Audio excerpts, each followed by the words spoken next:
याच मुलाखतीमध्ये ते दोघेही असं म्हणाले की भाजपचे लोक हे मुख्यमंत्री यांचे नेते यांचा कोणाचाही जन्म मुंबईमध्ये झालेला नाही आणि म्हणून मुंबईबद्दल यांना काही माहिती नाही. मुंबईच्या काय समस्या आहेत यांना माहिती नाही. मुंबईचा काय विकास केला पाहिजे हे यांना माहिती नाही. हे बाहेरून आलेले आहेत. आता मला सांगा, हिंदू हृदय सम्राट शिवसेना प्रमुख बाळासाहेब ठाकरे यांच्यापेक्षा जास्त मुंबई कोणाला माहिती होती का?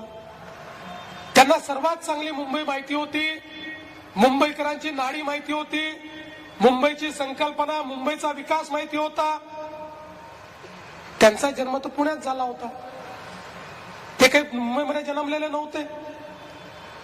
आणि त्याच वेळी जे म्हणतात आम्ही मुंबईत जन्मलो म्हणून मुंबईकरांच्या समस्या आम्हाला माहिती आहे, ते जन्मून जवान झाले, आता म्हातारे होऊ लागले, तरी मुंबईची एकही समस्या आजपर्यंत त्यांनी सोडवली नाही. मुंबईबद्दल एकही काम ते दाखवू शकत नाही की या मुंबईकरांकरता त्यांनी काय केलं, या मुंबईतल्या मराठी माणसाकरता काय केलं, या मुंबईतल्या सामान्य माणसाच्या जीवनामध्ये परिवर्तन आणण्याकरता त्यांनी काय केलं. जर तुम्ही काहीच दाखवू शकत नाही तर केवळ मुंबईमध्ये तुम्ही जन्माला आले म्हणून तुम्हाला फूल आणि हार घालायचे का?